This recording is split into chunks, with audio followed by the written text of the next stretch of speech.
U ovom tutorialu vidjet ćemo šta su rekurzivne funkcije. To su u stvari funkcije koje pozivaju samo sebe.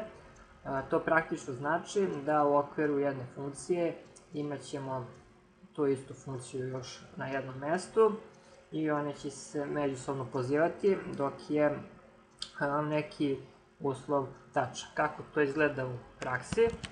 Znači, napravit ćemo funkciju odbrojavanja.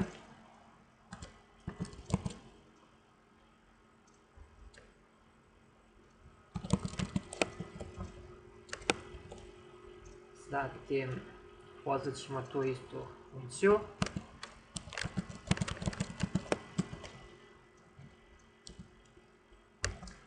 Iznad ovde, znači, stavit ćemo uslovnu naredbu if. Ovdje ćemo proslediti, znači, prvi argument bude x, a ovdje stavit ćemo uslov da je x veće od 0 i u tom slučaju izvršit će se ova funkcija.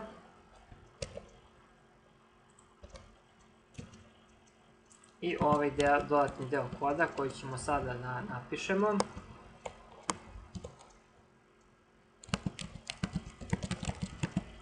Odbrojavanje, zatim varijabla x i stavit ćemo ovde kraju br tag.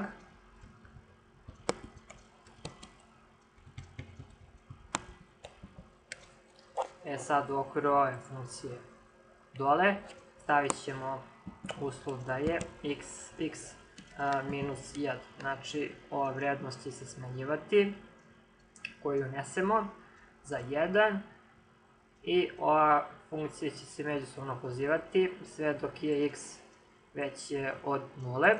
Zatim pozivamo ovu funkciju odbrojavanje i unosimo vrednost 50. Vidimo kako to izgleda. Znači, dobili smo praktično 50 linija, sve dok je x veće od 0 i tu se prekida međusobno pozivanje ove funkcije.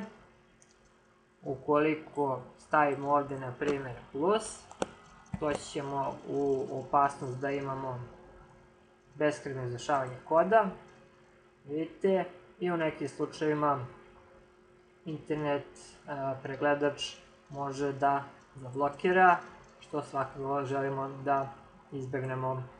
Eto, to bi bilo to kad su u pitanju rekurzivne funkcije.